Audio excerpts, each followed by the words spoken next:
Oui. C'est la grosse flèche. Bonjour. Bonjour à tous.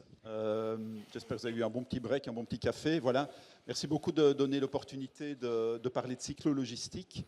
Le contexte a été bien dressé par les intervenants précédents sur les objectifs ambitieux de durabilité et de décarbonation. Donc la cyclo-logistique s'inscrit parfaitement dans ce contexte. Avant de parler des projets eux-mêmes, c'est l'occasion d'expliquer ce que c'est la cyclo-logistique. Peut-être qu'il y en a parmi vous pour qui c'est tout à fait familier, mais peut-être qu'il y en a pour qui ce ne l'est pas. Donc la cyclo-logistique, transport professionnel de marchandises, et pas uniquement, de services aussi, à vélo. On parle du premier et du dernier maillon de la chaîne logistique. Évidemment, on ne parle pas de longue distance, on parle de quelque chose qui est dans le périmètre d'un vélo, donc c'est dans le domaine urbain. Donc vous avez déjà un premier aperçu en visuel des activités autour de la cyclo-logistique. C'est une activité qui s'organise autour d'un hub, voilà, un centre de distribution avec des différents jobs en fait. Il n'y a pas que le métier de coursier à vélo, comme vous le voyez là, mais il y a aussi le mécano, il y a le dispatcher, parce que ça s'organise de manière professionnelle, les tournées bien sûr. Et puis alors il y a l'aspect aussi service client. En fait, la cyclo-logistique veut mettre l'accent sur un service client de qualité, et pas expédié, mais de qualité. Alors pourquoi la cyclo-logistique ? On pense tout de suite à la durabilité, mais ce n'est pas uniquement ça, et ça ne suffit pas en fait pour les opérateurs de se tourner vers le vélo pour juste une question de durabilité. C'est aussi pour son efficacité opérationnelle dans les zones urbaines et sa résilience, sa grande résilience en fait aux conditions de trafic comme on le connaît, tous et toutes, qui sont très compliquées en ville. D'ailleurs, à ce sujet, on a fait une étude l'année passée sur l'aspect opérationnel et l'aspect efficacité. On a comparé les camionnettes et les vélos cargo à Bruxelles sur des flux similaires, donc chez le même opérateur qui opère avec camionnettes et vélos. Et ça nous permet, on a fait une étude scientifique en fait avec des capteurs GPS sur les véhicules. Et je vous invite à aller voir cette étude, elle est sur notre site web, qui a montré en fait que dans des conditions denses, la cyclo-logistique est plus efficace, elle fait plus de points de livraison par heure que les camionnettes. Et c'est pas très compliqué de se l'imaginer. Quand vous avez des problèmes pour vous garer ou pour ne fût-ce qu'avancer dans les rues, le vélo n'a aucun problème de ce côté-là. Mais la cyclo-logistique, en fait, elle ne s'oppose pas aux autres moyens de transport, elle est complémentaire. Donc en fait, on a parlé du dernier kilomètre, mais il faut que les marchandises arrivent jusque-là, donc forcément c'est complémentaire. C'est juste une solution qui est économiquement meilleure dans les centres denses. C'est aussi évidemment une économie durable, elle crée des emplois locaux, c'est important, et une économie souvent circulaire aussi, donc ça va dans le bon sens de ce côté-là. Et ça permet d'avoir des villes plus durables. En fait, bon voilà, on veut des villes moins polluées, moins nuisantes, moins bruyantes. La cyclo-logistique contribue à cela. On a vu que c'est des grandes ambitions sur lesquelles on doit travailler encore aujourd'hui. Et elle s'aligne parfaitement avec les objectifs européens. Je lisais dernièrement le rapport du SPF sur le progrès de la Belgique en matière on dit de neutralité climatique. Bon, ben dans le domaine du transport en particulier, il y a encore du chemin à faire. Et donc, en soi, la cyclo-logistique, ce n'est pas un rêve, c'est une réalité. En fait, c'est vraiment très concret et ça marche. D'ailleurs, nous avons exposé avec notre partenaire Rayon 9 un vélo cargo typique avec sa remorque. N'hésitez pas à venir voir, à venir bien comprendre concrètement ce que c'est. Alors, le potentiel de développement de la cyclo-logistique, il est vraiment grand. Il est important parce qu'un tiers de tous les trajets de transport en ville pour le transport de marchandises et de services peut être fait au moyen de vélos cargo. Donc c'est assez significatif. Et aujourd'hui, selon nos estimations en tant que fédération belge, donc on est une fédération au niveau national, on estime qu'on est à peine à 2% aujourd'hui. Donc on voit que le potentiel, en fait, il doit encore être exploité. Mais voilà, c'est tout à fait possible et il faut bien sûr soutenir ce développement. Très rapidement, donc, il y a l'aspect transport de marchandises qui peut être fait à vélo et il y a l'aspect transport de services. Qu'est-ce que sont les transports de services ? Ce sont typiquement les services de proximité, le plombier, l'électricien, le chauffagiste et autres, le jardinier, le laveur de vitres. En fait, ils peuvent troquer leur camionnette pour un vélo cargo et ça marche. en fait. On en voit de plus en plus. Moi, je suis de Bruxelles, j'en vois à Bruxelles. Et le potentiel est même plus important sur l'aspect service, puisqu'on va jusqu'à 50% des trajets pour être remplacés par des camionnettes. Sur l'aspect marchandises, on parle de 25%. Alors, la Fédération belge cyclo-logistique que je représente édite annuellement son baromètre. C'est un peu très tendance, tout le monde a son baromètre, nous avons le nôtre aussi, et c'est important pour faire connaître le secteur et pour montrer comment il évolue. Donc en fait, je vous montre des chiffres encore du baromètre qu'on a publié il y a exactement un an, sachant que notre baromètre 2025 va être publié dans 2 semaines, donc soyez attentifs. Déjà, il y a un an, on parlait d'une augmentation très significative des volumes, de 1,5 million à 3 millions de colis ont été livrés d'une année à l'autre, donc une augmentation x2 d'une année à l'autre en cyclo-logistique, avec, comme vous pouvez le voir, au niveau de la répartition régionale, Bruxelles largement en tête, 60%, la Wallonie vient en 3e position, après la Flandre qui est à 35%. Donc on a encore en Wallonie pas assez de cyclo-logistique, clairement, malgré qu'on a des grandes villes. Donc nous on est là pour demander des conditions favorables au développement dans ces grandes villes. Voilà, on parle aussi du nombre de kilomètres, mais c'est peut-être... on parle de 8 millions de kilomètres qui ont été faits en une année à vélo dans les livraisons. Voilà. Donc on va publier dans 2 semaines la tendance entre 2023 et 2024, sera publiée dans 2 semaines. Alors la fédération, très rapidement, nous, notre vision, c'est de placer la cyclo-logistique au cœur de la logistique urbaine pour faire des villes plus durables, plus résilientes. Et notre mission, bien sûr, de soutenir cette croissance. Donc nous sommes la représentation du secteur et des opérateurs en encourageant la coopération, influençant les politiques, mais aussi les mentalités pour atteindre ce potentiel. Donc nos valeurs, je ne vais pas les passer en revue, mais elles sont assez fortes. En fait, elles parlent de grande ambition, c'est 33%. La coopération, parce que ça ne se fait pas tout seul, on n'est pas isolé, on veut travailler avec les autres sur ce projet. La durabilité, l'innovation, bien sûr, et très important, centré sur l'humain, puisque la cyclo-logistique, c'est des gens, concrètement, qui livrent. On ne va pas remplacer, ce n'est pas notre vision de remplacer ces gens par des robots, hein, ça se fait, hein, Amazon travaille là-dessus. Ce n'est pas notre vision, on veut donner des jobs, en fait, à des gens et des jobs accessibles. Nous représentons 15 entreprises actuellement en Belgique qui représentent bien la majorité en fait, des activités cyclo-logistiques en Belgique. Vous voyez qu'on a des acteurs de toute taille. On va d'entreprises qui sont 1 ou 2 personnes à une entreprise comme Bipost qui est un des plus gros employeurs en Belgique. Donc voilà, ça fait tous ces acteurs-là en fait sont actifs en cyclo-logistique et contribuent au développement du secteur.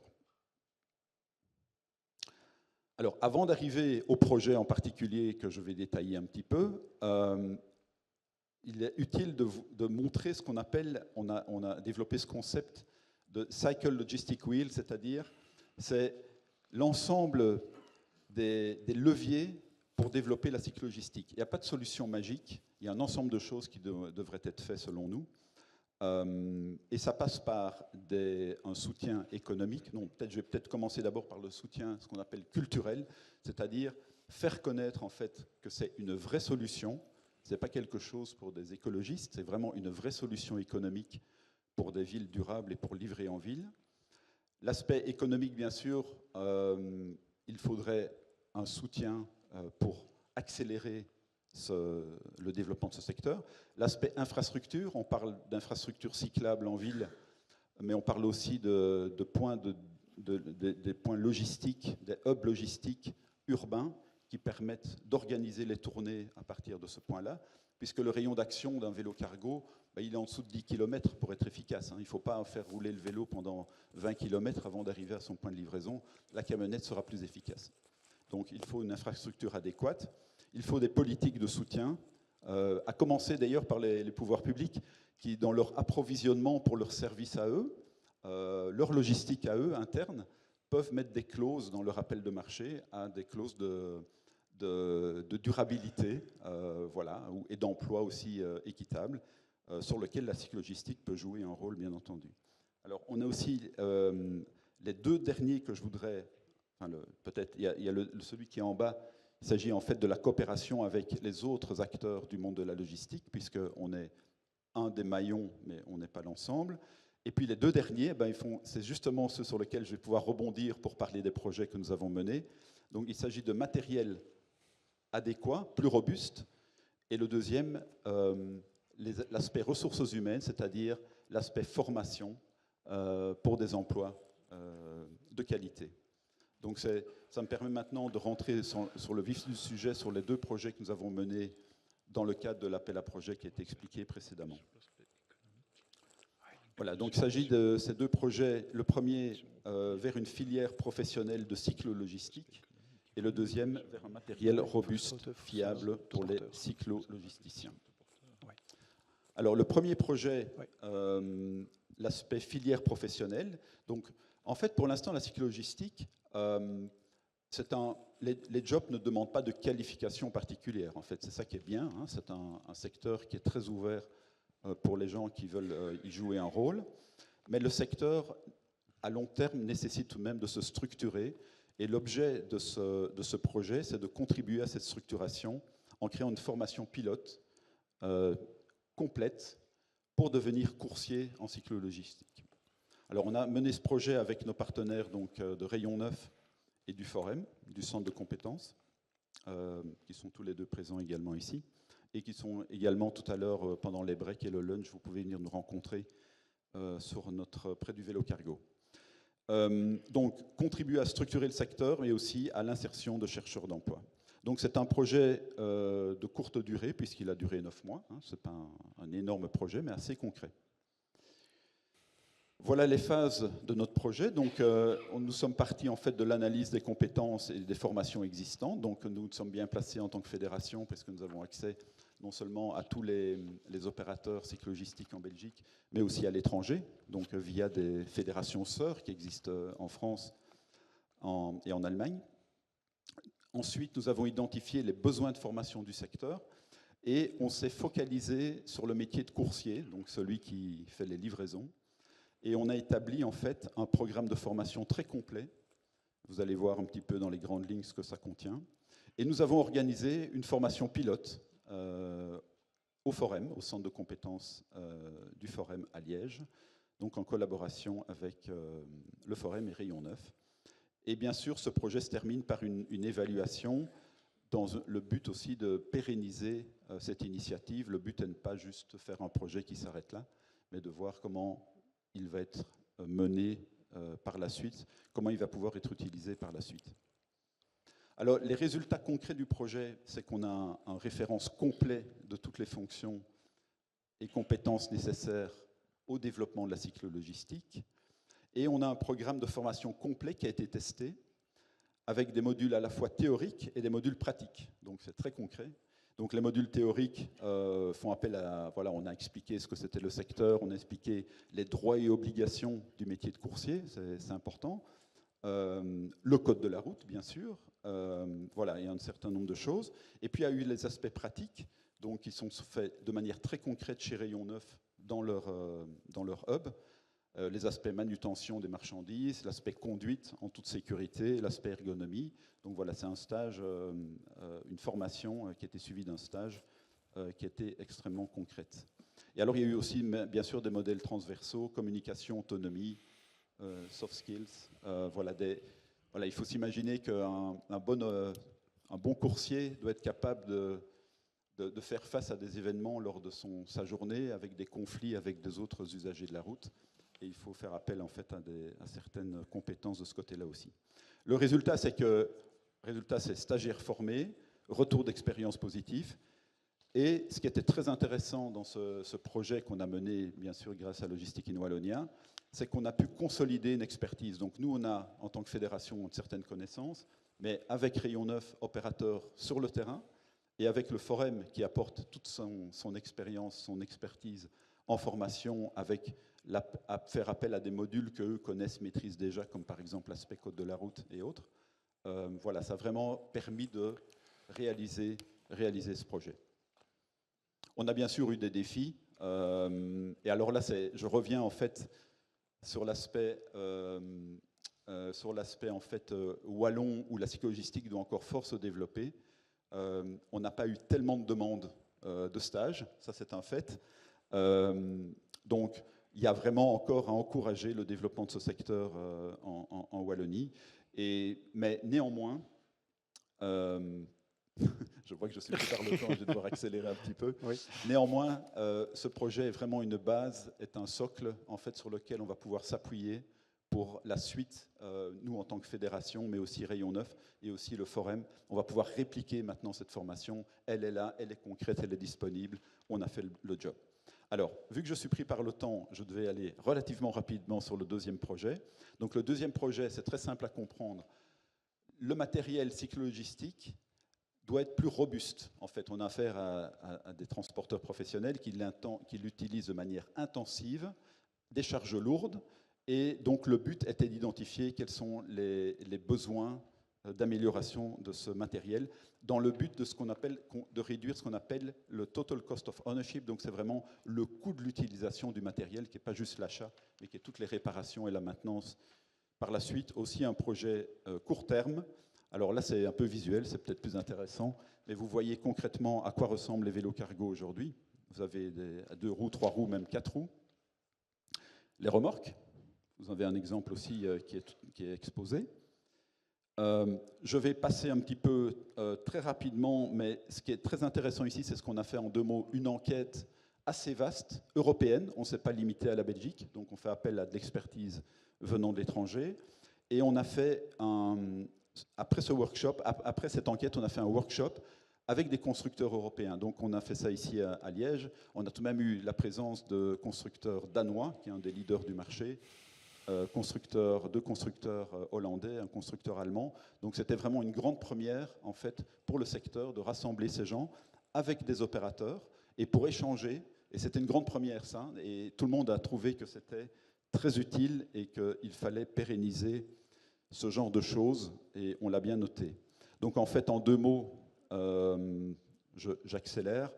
En 2 mots, nos recommandations, c'est au niveau des opérateurs, il y a un besoin de plus structurer en fait leur maintenance et de la planifier et d'être mieux formés. Au niveau des fabricants, en fait, très clairement, le matériel cyclo-logistique est une évolution du matériel qui est utilisé à des fins familiaux, personnels, et qui maintenant est exposé à un usage intense. Donc on doit aller vers du matériel de grade professionnel et robuste, réparable, mais aussi standardisé. C'est très important. Et nous, en tant que secteur, on supporte évidemment les aspects de normalisation, de standardisation, afin que le matériel soit plus facilement accessible et les équipements pour les utilisateurs. Voilà, ça je peux passer. Je veux juste, avant que vous n'applaudissiez, vous remercier pour l'opportunité. De nouveau, la cyclo-logistique est une solution extrêmement concrète et qui marche. Elle ne demande qu'à se développer. Si vous voulez en savoir plus, notre événement annuel national a lieu le 2 décembre à Bruxelles. Nous diffusons sur LinkedIn, donc vous pouvez le voir éventuellement pour vous y inscrire. Merci de votre attention.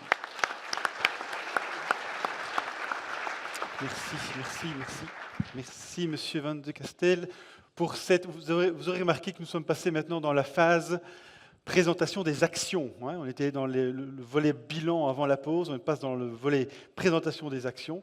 Et nous allons continuer maintenant, et j'ai le plaisir d'inviter Monsieur Pierre Nigro, qui est expert au SPW EMI dans la direction des techniques routières, parce que le transport de marchandises commence évidemment et se termine presque toujours sur la route.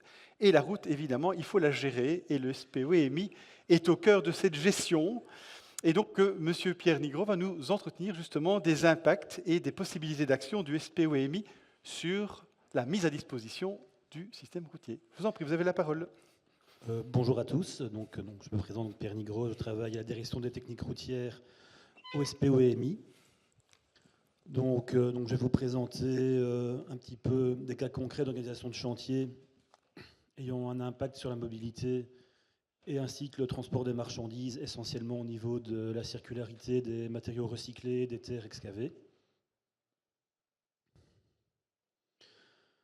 Donc, pour commencer, quelques rappels théoriques sur le cadre réglementaire. Donc, qu'est-ce qui va régir tous ces transports le transport de recyclés et la circularité des matériaux, l'arrêté gouvernemental du 5 juillet, ainsi que le cahier des charges type Caliroute. Donc, au niveau de l'article, du décret du 1er mars 2018, dont ça régit essentiellement donc, tout ce qui est circularité des terres excavées, qu'on exige. On va surtout devoir caractériser ces terres, ainsi qu'avoir un focus sur leur traçabilité.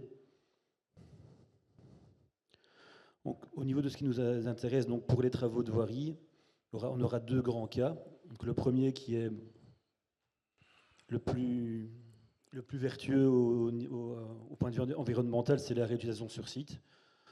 Donc voilà, on excave des terres, on les réutilise sur le même chantier.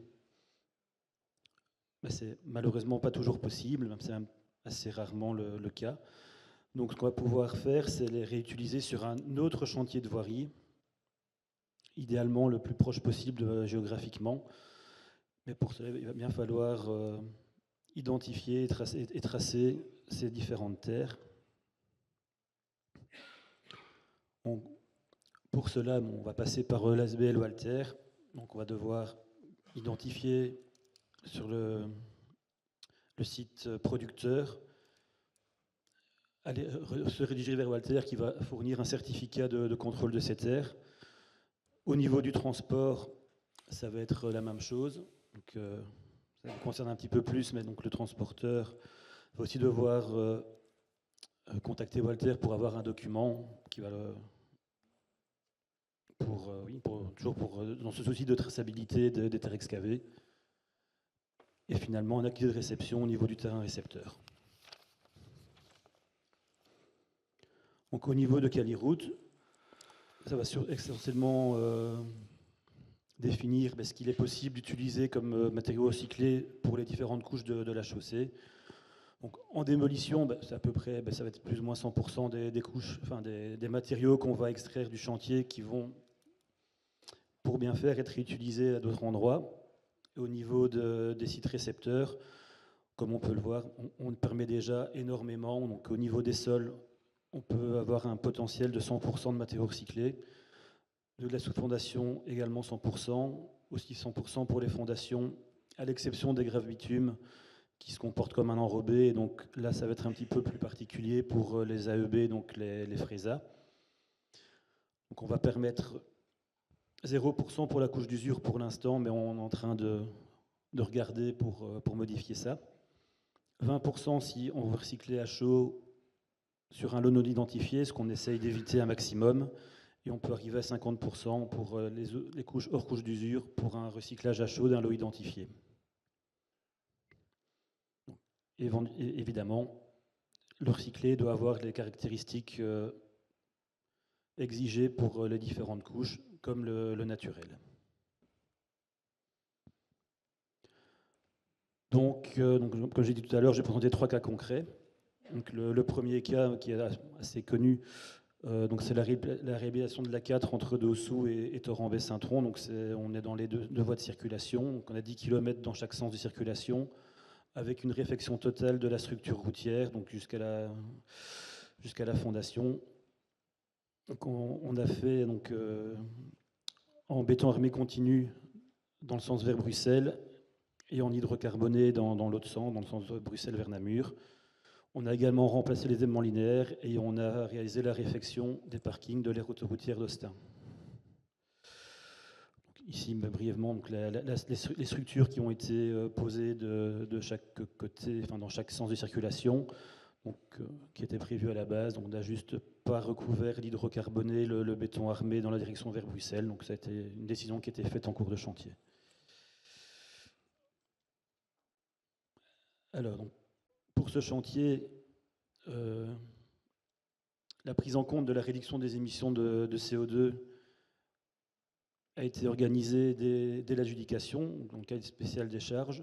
On a pris en compte la performance CO2 via un mécanisme de réduction fictive du prix de soumission, donc via l'engagement des soumissionnaires dans un niveau de performance qui est validé a posteriori par un organisme certificateur, forcément a posteriori, que dans l'offre, le soumissionnaire annonce ce qu'il veut faire, qui a été vérifié par la suite en cours et après le chantier. Donc c'était assez positif, puisque tous les soumissionnaires ont présenté un engagement de niveau de performance CO2. Et donc le soumissionnaire qui était retenu, donc l'association momentanée TRB Avanti, avait un engagement CO2 de niveau 5 qui leur a permis d'avoir une réduction de 6% de leur prix de soumission au niveau voilà. Donc, un des grands moyens qu'ils ont utilisé afin d'obtenir ceci, c'est ils ont réalisé une plateforme de traitement et de recyclage in situ sur l'aire d'autoroute d'Austin. Donc vraiment un centre assez complet, avec un traitement des matériaux béton provenant du chantier, une centrale à béton mobile pour les réutiliser, un site de traitement des fraises à hydrocarbonés et une centrale d'enrobage mobile. Et donc, comme j'ai montré sur la carte tout à l'heure, l'aire d'Austin se situe au milieu du chantier, donc vraiment à 5 km au milieu. Donc quelques photos, c'est quand même assez impressionnant, donc c'est assez étendu. Donc, ici toujours quelques photos, donc on peut voir les différentes, la centrale d'enrobage, la centrale à béton et les différentes aires de stockage également. Donc au niveau de la réduction de l'impact CO2, on peut voir qu'on a traité 652 000 tonnes sur place. Ça équivaut à 22 500 transports de 29 tonnes, donc à 22 500 poids lourds classiques. Donc pour mesurer l'impact positif, on a comparé les kilomètres nécessaires via cette création de plateforme de recyclage en place par rapport à ce qu'on aurait dû réaliser comme transport si on s'était servi des sites fixes les plus proches. Et on voit qu'on passe de 60 km sans création de cette aire à 10 km de trajet aller-retour, ce qui nous fait une économie de plus ou moins 2 millions de kilomètres réalisés, ce qui est quand même assez important. Puis ensuite, on va essayer de calculer l'estimation des coûts externes pour la région wallonne, donc via le tableau présenté ici à côté, et on voit qu'en calculant, on obtient une économie de coûts externes d'environ 1 500 000 €, ce qui est loin d'être négligeable.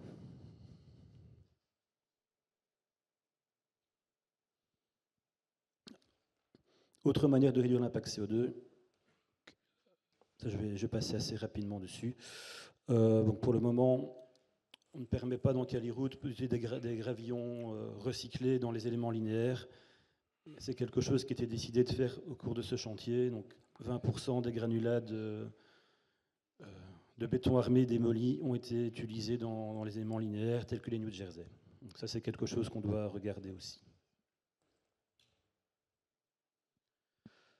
Alors, deuxième cas concret, dans l'aménagement du carrefour de Corbet entre la N4 et la N25. Donc avant, c'était un croisement avec giratoire qui était saturé tous les jours. Donc, on a décidé de supprimer le giratoire, de créer une trémie et pour relier directement la nationale 25 à l'autoroute. Le chantier est en cours pour le moment et ce chantier est assez important au niveau circularité des terres parce que comme on a créé une trémie, on a eu pas mal de terres excavées qui n'étaient malheureusement pas réutilisables sur site. Donc oui, 120 000 m3 à déplacer et plus des 3/4 devaient être évacués du chantier. Donc l'idée c'est toujours d'essayer de limiter un maximum les déplacements pour les réutiliser le plus proche possible. Si on va ainsi aussi avoir un impact CO2 et aussi un impact sur la mobilité, puisque tous les transports de ces terres qui ne sont pas sur la route, c'est toujours un transport en moins pour pour la congestion et ça améliore ainsi la circulation. Donc, qu'est-ce qui a été fait? On a créé un merlon anti-bruit le long de la 4, à peu près à 4 km du chantier, donc on reste dans des rayons très très restreints. On a quand même pu mettre 75 000 mètres cubes de terre excavée. Les merlons anti-bruit, c'est souvent une bonne solution aussi pour pouvoir réutiliser ces terres ou dans un rayon assez proche. Donc, on économise des ressources au niveau de la circularité des terres. On évite la mise en centre de traitement. Donc, c'est aussi un gain financier. On évite de placer un mur anti-bruit. Un mur anti-bruit, c'est aussi un coût. Et on limite, bien sûr, le transport. Malheureusement, les terres en place n'étaient pas non plus optimales au niveau mécanique. Donc, on a dû rajouter de la chaux pour la tenue de ce merlon. Et on n'a pas pu non plus les utiliser en remblai sous voirie pour le chantier diamant. Donc, on a dû faire des échanges de terre avec d'autres chantiers adjacents pour 10 000 mètres cubes environ. Donc, on les a échangés avec le chantier de la cyclostrade qui sera celui présenté en 3e point. Donc, on a un gain financier plus faible qu'espéré à cause des imprévus. Donc, ça, c'était quelque chose qui était préparé bien à l'avance et on voit que même quand c'est préparé à l'avance, on a toujours quelques imprévus qui empêchent une réutilisation optimale, mais ça reste des gains assez importants.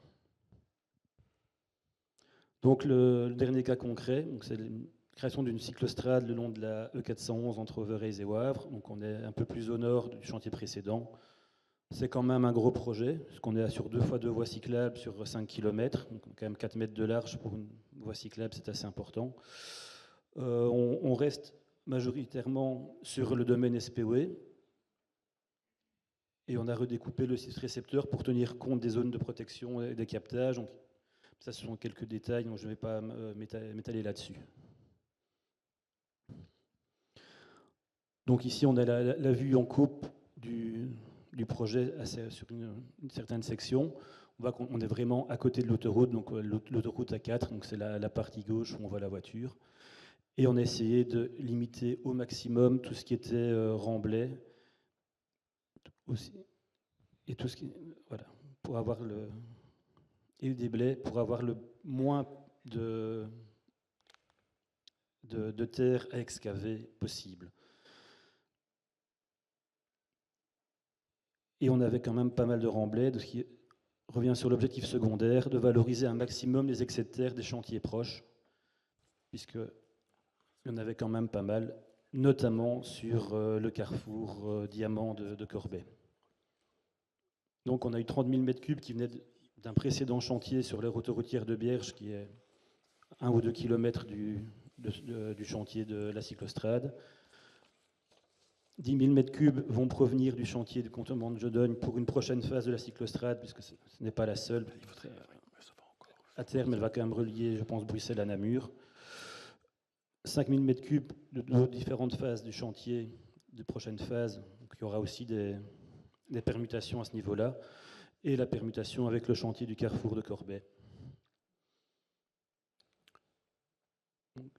Pareillement, donc, certaines terres sont de qualité moindre, donc on va aussi réaliser des traitements à la chaux, une création de merlons anti-bruit qui a été imposée par le permis d'urbanisme, et ça c'est essentiellement les terres de moins bonne qualité qui sont venues du carrefour de Corbet. Enfin, de moins bonne qualité, c'est de moins bonne qualité mécanique, il n'y a pas c'est pas une question de polluants ou quoi, ont été utilisés comme remblais dans une zone non structurelle, donc comme on peut le voir sur le chantier ici, à droite du schéma.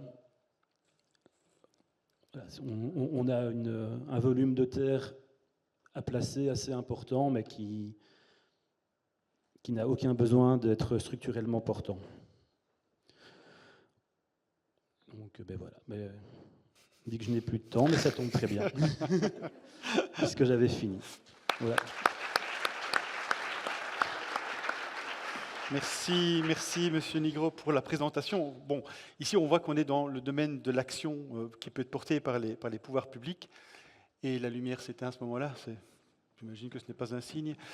Les pouvoirs publics qui, notamment au travers de cet accompagnement des projets et de projets d'infrastructure, permet d'éviter du transport. Et c'est une des premières sources, évidemment, c'est d'éviter le nombre de kilomètres tonnes parcourus. Et donc, c'est une manière de le faire. Je vais maintenant inviter un autre duo, un deuxième duo, le deuxième duo de la matinée, avec messieurs Karim Abouafès et Sébastien Outrel, respectivement responsables du développement durable et du responsable CAPEX environnement et ressources minérales de la société Holcim. Messieurs, vous avez la parole pour une durée de 15 minutes. Merci. Super. Bonjour à tous, donc Karim Abouafès. Je tiens, avant de commencer la présentation avec mon collègue Sébastien Outrel, remercier donc les équipes d'Act Wallonia, en particulier Béatrice et Alessandra, pour l'invitation. Donc, on va vous parler effectivement. J'étais un peu trop vite. Voilà, on va vous parler donc de la proximité, de la multimodalité pour limiter l'impact de nos transports chez Holcim Belgium. Donc, Holcim Belgique, comme vous pouvez le voir, c'est une entreprise qui se situe un peu partout en Belgique. Notre siège est à Nivelles. On fait partie du groupe suisse Holcim Group qui est à Zurich, proche de Zurich. Et donc en Belgique, historiquement, c'est trois secteurs, principalement le secteur du ciment, le secteur du béton et le secteur du granulat. Nous avons également diversifié ces dernières années nos activités dans le domaine des mortiers spéciaux et des matériaux d'isolation de façade afin d'avoir une gamme complète au niveau de la construction durable de notre bâti en Belgique. Donc on a plusieurs sites en Belgique, mais également aux Pays-Bas et en Allemagne, donc pas uniquement que chez nous. Pardon, j'ai peut-être oublié aussi que l'an dernier, et ça je fais un peu, c'est la présentation juste d'avant qui me l'a rappelé, donc on a fait une acquisition d'une entreprise familiale flamande, Marc de Smet, qui est à Grimbergen, qui fait du recyclage donc de granulats. De granulats et de terre aussi. Exactement. Donc on pensait à votre projet tout à l'heure. Alors, sans plus attendre, rentrons dans le vif du sujet, donc la multimodalité pour limiter l'impact de nos transports. Alors là, c'est un scan de l'année 2024, donc des chiffres qu'on a mis en avant dans notre rapport de durabilité. On peut voir que la grande majorité, 88% de nos transports se font encore par camion, 13,5% par bateau, donc en voie navigable, et moins d'1% en transport. Et donc les projets que Sébastien va vous présenter, donc le projet de l'EF et le projet à milieu, vont faire en sorte que dans les prochaines années, nous allons bien évidemment augmenter le pourcentage, que ce soit en termes de voies navigables ou au niveau ferroviaire. Alors, un scan un peu plus détaillé de nos activités, principalement pour le granulat et pour le ciment. Donc, le volume total des matières premières transportées a atteint près de 8,8 millions de tonnes en 2024. 74% donc dans le granulat, donc c'est vraiment 3/4, la grande majorité, c'est bien évidemment dans le secteur du granulat. 15% dans le secteur du ciment, avec 1,3 million de tonnes. Et bien évidemment, il reste aussi les matières premières naturelles, type argile, sable, calcaire, 10%. Et 1% pour les carburants et matières premières alternatives. Alors, le report modal, on va vous présenter donc deux projets, donc le projet de l'EF et de milieu. Sébastien, je te laisse la parole. Ok, donc la situation du site de l'EF d'abord, pour voir où il est situé. Donc, le site de l'EF, il est situé sur la commune de Dinan, près de l'abbaye de l'EF, d'où le nom du site. C'est un site qui exploite un gisement de roches calcaires. Et au niveau des installations, on produit aux alentours de 850 000 tonnes par an. Ces 850 000 tonnes par an, elles sont expédiées à l'heure actuelle à hauteur de 550 000 tonnes par camion pour des chantiers essentiellement locaux, dont le chantier entre Dossou et Torrent-Bessintron. On a livré 80 000 tonnes sur ce chantier en 2 ans. Mais il y a déjà quand même une part non négligeable des expéditions qui se font par voie fluviale, puisqu'on exploite 300 000, on expédie 300 000 tonnes par voie d'eau via un quai qui est situé à Mézeray, donc entre Namur et Andenne. Mais pour ça, on a un transport d'approche de 35 km, donc 70 km aller-retour, pour aller charger ces 300 000 tonnes. C'est un site qui produit en 3 pauses, donc il produit aussi la nuit, sauf les week-ends et les jours fériés, et qui emploie une petite vingtaine de personnes, donc essentiellement des emplois locaux, puisque 80% de notre personnel habite à moins de 20 km de la carrière. Et alors c'est un site qui dispose de réserves de gisements très importantes, parce que si on a l'autorisation d'exploiter l'ensemble des terrains de la carrière, ça permet d'assurer l'activité du site pour plus d'un siècle. À ce moment-là, donc, alors on va laisser. Je rebondis aussi sur votre intervention précédente avec la centrale mobile de TRBA. Ici, ils ont le projet de venir s'installer pour les 3 prochaines années sur le site de la carrière pour livrer des chantiers justement qu'ils ont obtenus dans la région. Et donc là, il n'y aura même plus de transport d'approche des granulars vers leur centrale vu qu'ils seront directement sur site. Et encore donc un certain nombre de camions qui seront économisés de cette manière-là. Karim, je vais te laisser parler un peu du projet LIFE, si tu veux bien. Oui, effectivement. Donc, on a ce qu'on disait tout à l'heure, donc pendant la pause, on a parlé de ce projet, donc Life Inquiries. C'est un projet qui est porté donc par l'Union européenne, donc dans le secteur des carriers, donc via la FEDIEX, mais le SPW aussi. Holcim et d'autres entreprises dans le secteur carrier participent à ce projet LIFE. Donc, en gros, l'idée, c'est de maintenir la biodiversité permanente donc dans les carrières, donc la faune et la flore, mais c'est surtout mettre en avant que grâce à l'activité au sein des carrières, il y a une faune et une flore qui vit au sein des carrières. Et donc sans cette activité, cette faune et cette flore ne seraient pas. Donc je reprends la main pour expliquer le projet donc, pour le site de l'EF, donc un projet stratégique qui est axé autour de 3 grands axes, dont une part logistique.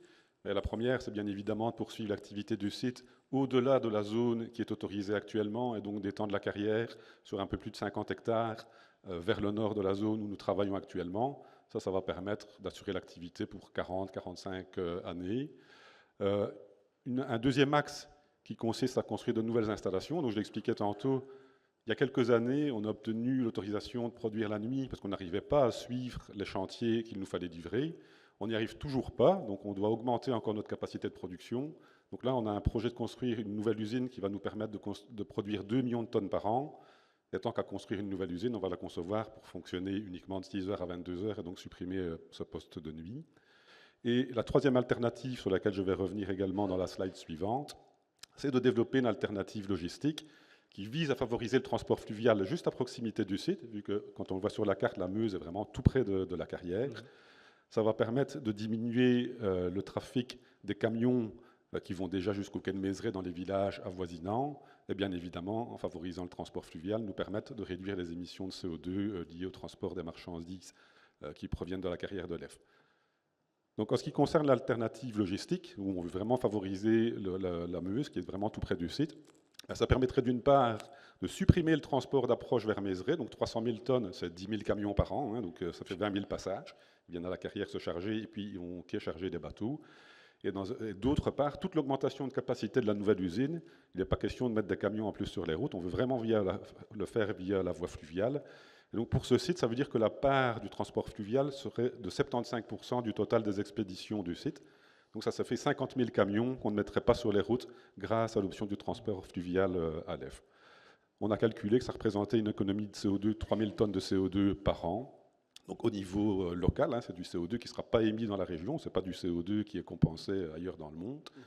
Et à titre de comparaison, la Bipost Bruxelles a fait une communication il y a 3 ou 4 semaines, je pense, en ayant électrifié toute leur flotte de livraison des colis, des lettres et tout ça. Eux, ils économisent 750 tonnes de CO2 sur l'ensemble de la région bruxelloise. Ici, avec un seul projet, ça permet d'économiser 4 fois plus de CO2 que ce qui a été mis par cette entreprise. Alors, ça nécessite effectivement des infrastructures. Il y a des contraintes aussi auxquelles nous sommes soumis, parce que nous sommes dans la vallée de la Haute-Meuse. Donc la vallée de la Haute-Meuse, particulièrement à cet endroit, bénéficie d'un statut de protection paysager, de par la beauté des paysages.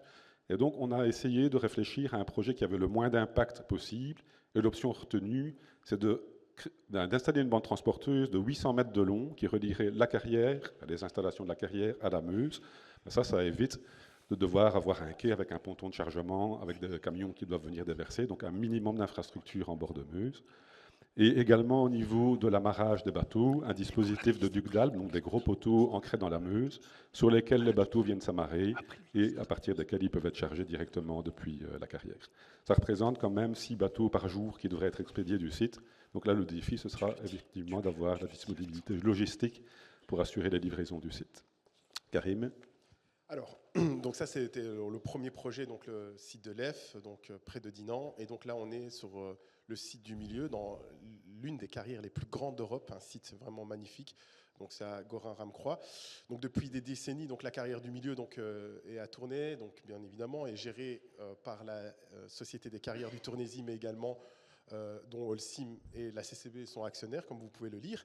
Donc aujourd'hui, c'est 170 personnes qui travaillent chez nous, et également, si on prend les emplois indirects, c'est quasi le double, hein, je pense. Oui.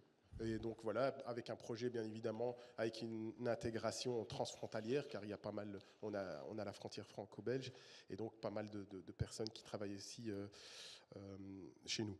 Alors, la carrière, elle produit des granulats, comme vous pouvez le lire. Donc là, je vous laisse prendre connaissance du slide. Mais ce qu'il faut retenir, effectivement, c'est que dans ce projet qu'on va maintenant passer en revue, c'est que lui aussi fait partie du projet Life Inquiries dont on a parlé, mais c'est un projet tout à fait innovant qui va alimenter notre nouvelle usine Go for Zero à Mons, à Aubourg, exactement. Donc, il y a deux projets sur le site de milieu. Il y a un projet fluvial, donc, que je vais expliquer, et puis Karim expliquera la partie ferroviaire. Donc là, sur la carrière du milieu, au sein de nos installations, on fait 3,5 millions de tonnes par an. Karim disait que c'était une des plus grosses carrières d'Europe. Au sein de la carrière, qu'on exploite en collaboration avec CCB, on fait 10 millions de tonnes par an. Donc effectivement, c'est quand même une grosse carrière. Donc sur les 3,5 millions de tonnes par an, on livre déjà 650 000 tonnes par la voie d'eau, un quai qui est situé à Vaux, donc à plus ou moins 5 km de la carrière.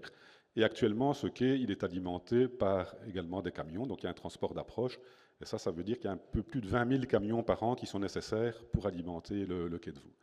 Ici, on a un projet qui est quand même, où on va quand même devoir investir aux alentours de 20 millions d'euros. Et le projet, il vise, alors on le voit ici sur la slide à droite, c'est la ligne en bleu, c'est construire une nouvelle bande transporteuse de 2 km 200 qui va relier la carrière directement au quai de Vaux. Soit on pourra charger directement les bateaux via cette bande transporteuse, ou sur l'image de gauche, on va mettre en stock des produits au moment où on a moins d'expéditions au niveau de la carrière, donc on va avoir un stock au niveau du quai. Et ça va nous permettre d'avoir un peu plus de flexibilité aussi, et de recharger des bateaux, donc à nouveau via un système de bande transporteuse, via ces installations.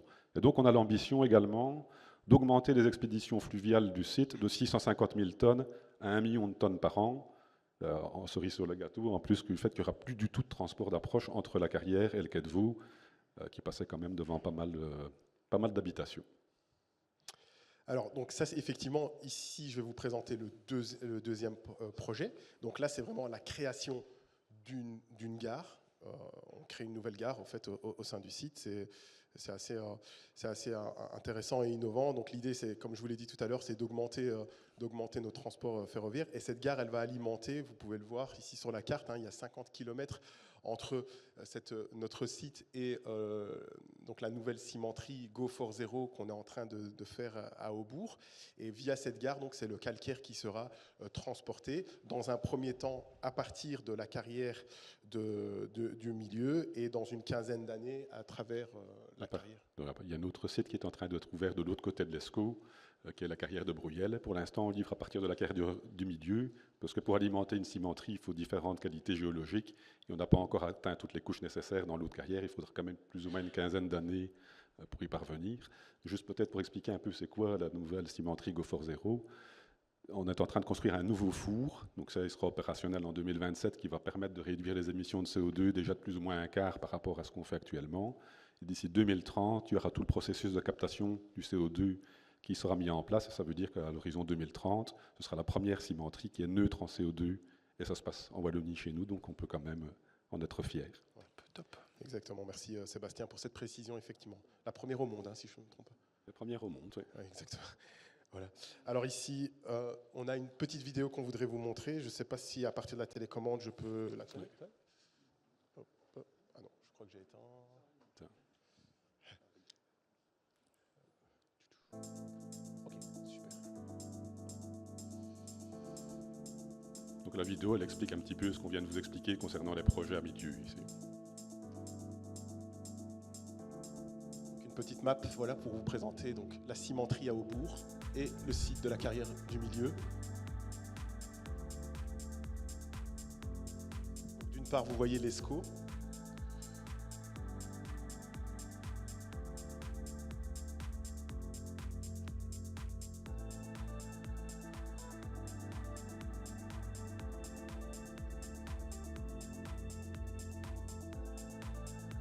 C'est impressionnant.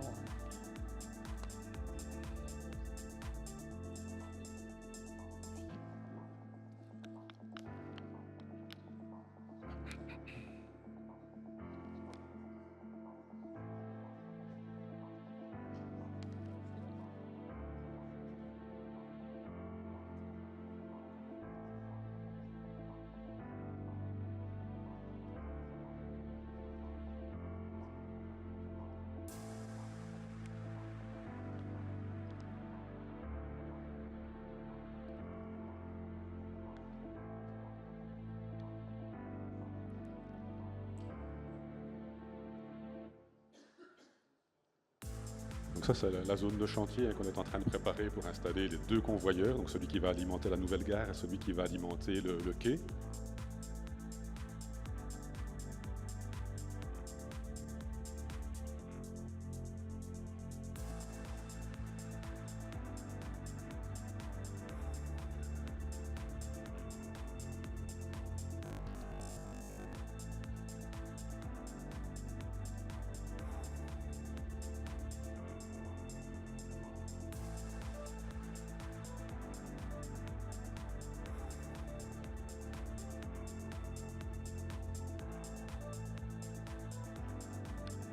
Là, on arrive sur la plateforme où les travaux sont en construction pour construire la nouvelle gare qui va nous permettre d'envoyer plus ou moins 4 trains par jour entre le site et la cimenterie d'Aubourg.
Donc, parallèlement au premier transporteur qui s'arrête à la gare, donc le deuxième lui continue plus loin pour aller rejoindre le quai de Vaud qui est encore un petit peu plus loin que la gare.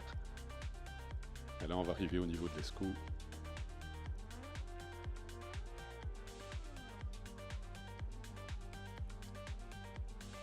ça c'est notre quai de chargement actuel où on charge des barges de 2000 tonnes plus ou moins à tourner. Ça c'est des futures installations de réception des granulats qui nous permettront de recharger d'autres bateaux par la suite.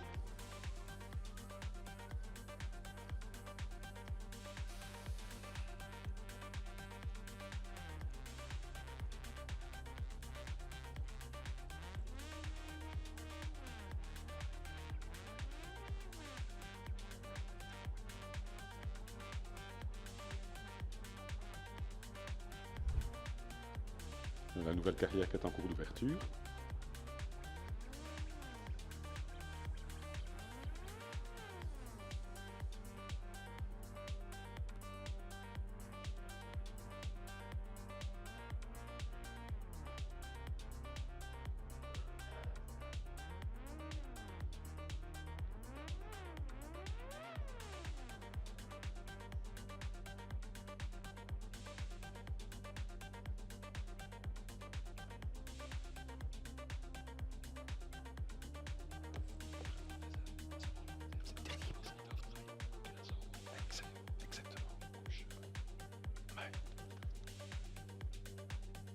Donc pour alimenter la gare à partir de la nouvelle carrière, il va falloir qu'on crée en partie un tunnel pour passer en dessous des villages, et puis un viaduc au-dessus de l'Escaut pour faire passer la bande transporteuse pour atteindre les installations de chargement par train.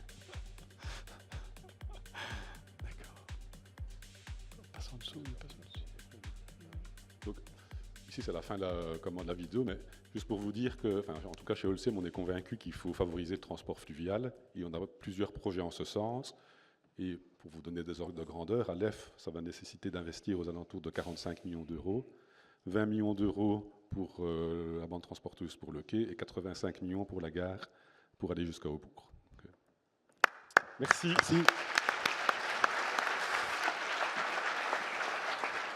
Merci.